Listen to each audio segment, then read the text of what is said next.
दोस्तों, एक गांव में एक गरीब परिवार रहा करता था। वो बेहद ही गरीब थे, मगर भगवान में पूरी आस्था रखते थे।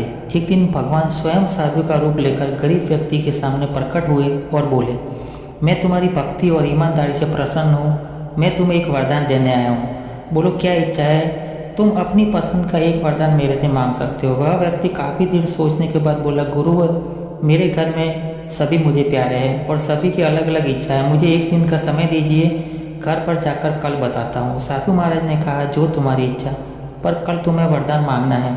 रात में वह अपनी माँ के पास गया और सारी बात कहता है। माँ कहती है, बेटा, मेरे पास तो आंखें नहीं है, हो सके तो मेरे लिए आँख मांग लेना, तो मैं दुनिया को देख पाऊँ और मेरा बुढ़ापा सही से निकले। तभी वह अपनी पत्नी के पास जाता है और सारी बातें बताता है। इस पर पत्नी कहती है, अपने घर में पुत्र नहीं है, हो सके तो आप भगवान से पुत्र मांग लीजिए, ताकि अपने घर में भी पुत्र की खिलकारियाँ गूंजे और अपने घर में खुशी रहे। अंत में वह अपने पिता के पास जाता है और उन्हें सारी बात बताता है। इस पर पिता कहते हैं कि हम बेहद गरीब हैं, हो सके तो थोड़ा धन मांग लो, ताकि हमारी गरीबी दूर हो सके। हमने सारी ज़िंदगी गरीबी में गुजारी और एक झोपड़ी में गुजारी है। हम अपने लिए कुछ पैसा इकट्ठा हो करके और मकान बना लेंगे और अच्छे से ज़िंदगी बिताएंगे।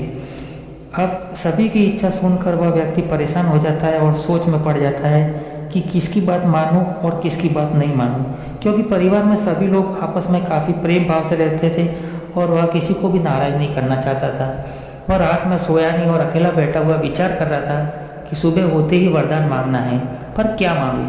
तभी अचानक उसके बूढ़े पिता आते हैं और उसे पूछते हैं, क्या हुआ बेटा, इतनी रात हो गई है, अभी तक आप सोए नहीं, कोई बात है क्या?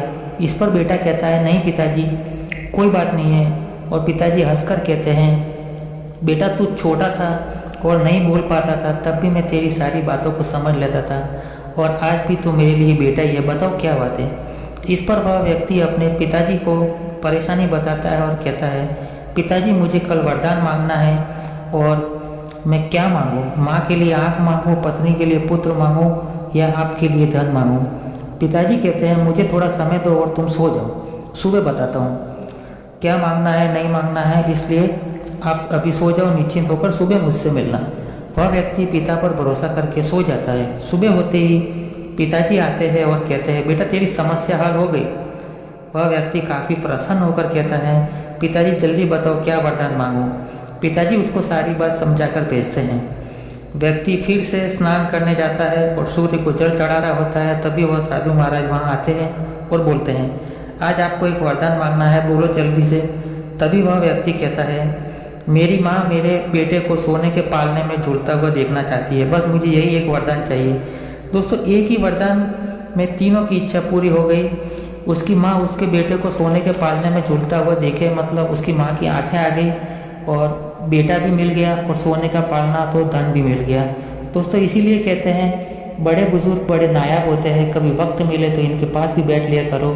इच्छा लम्हों में पूरी ज़िंदगी का सार बता देते हैं। दोस्तों, कहानी यही ख़त्म हुई। कहानी अच्छी लगी हो तो वीडियो को लाइक और चैनल को सब्सक्राइब जरूर करें। मिलते हैं एक और नई इन्फॉर्मेटिव वीडियो के साथ, तब तक के लिए अपना ख्याल रखना। जय श्री